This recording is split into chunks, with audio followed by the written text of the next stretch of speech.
Добрый день, проходите за любой понравившийся столик. Бина içinde кунакларны кабул итә башларга ярый дигән карар чыгу белән 1 сәгатьтән соң ачылганнар. Башкала үзәгендәге рестораннарның берсе бу. Идарәчесе Нурислам Шәрифуллинның кризислардан чыгу тәҗрибәсе бар инде. Пандемия вакытында әзер ризыкны өйгә илтеп эшләгәннәр. Мы были закрыты 112 дней. Без 112 көн ябык тордык. Рөхсәт булуга бер оешманы шунда ук ачтык. Калганнары әзерләнә. Залда инде беренче кунаклар да бар. Мы соскучились, потому что можно сидеть внутри, когда очень жарко. Без сагындык, урамда эссе, эчтә салкында утырып була, монда күбрәк ошый. Мы, правда, не местные, мы только вчера вечером приехали. Без Казанга әле кичә генә килдек, Рязань шәһәреннән. Бездә дә кафелар күптән түгел генә ачыла башлады. Сагынган идек. Но, в принципе, здесь есть такое требование, что... Монда башка кунаклардан еракта бер өстәл аркылы утырабыз. Шуңа борчылмыйбыз. Әйдәгез тагын бер ресторанга кереп карыйк. Здравствуйте. Добрый день. Маски, перчатки с собой имеются? Нет, к сожалению.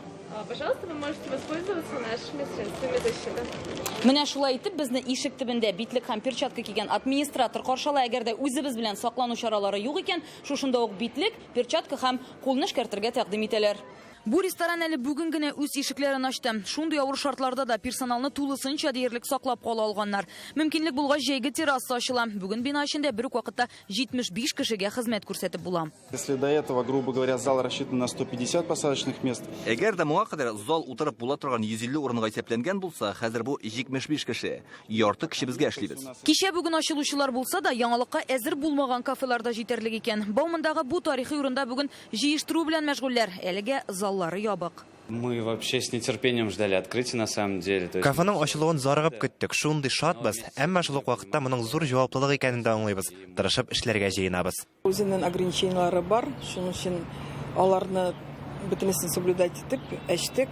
Ну, әле кеше бәрбер урамда гына утыра, но в дальнейшем булыр кешесе дә әзрәк урамда суытып җибәрсә, эчкә кереп утырабыз. Әлеге кафе-рестораннарда куркынычсызлык кагыйдәләре ничек үтәлгәнне Роспотребнадзор тикшереп торачак. Мы им даем немного времени, чтобы они привели в порядок. Әлегә аларга әзерләнергә, биналарны тәртипкә китергә вакыт бирдек. Киңәшләребезне әйтәбез. Ничек эшкәртеп, чистартып торырга кирәклеген аңлаттык. Иртәгедән тикшерә башлыйбыз. Рестораторлар үзләре мондый туклануны куркынычсыз дип саныйм. Барлык таләпләрне җиренә җиткереп үтибез диләр. Битлек, кунакларны бер-берсеннән ерак утырту, санитайзерлар, әмма борчулары да бар. Мы на самом деле еще переживаем за то, чтобы закрытия не были позже. Яңа ачылган кафе-рестораннар алга таба ябылмасын иде дип борчылабыз. Ярты зал өчен генә эшлиләр бит. Кемнеңдер арендасы бик югары. Керем булмаска да мөмкин, шуңа чыгымнарын каплый алмыйча ябылырлар дип куркабыз. Инде бүгенгә республикадагы кафе-рестораннарның 3тән бере пандемияны кичерә алмаган. 800 оешма үз ишекләрен кабат ачмаячак. Интернетта әледән-әле аларны сату турында менә шушындый игъланнар күрергә мөмкин.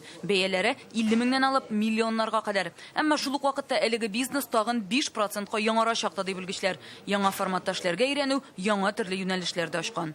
Рания Абдрахманова, Гадел Миндубаев, Яңа Гасыр каналы.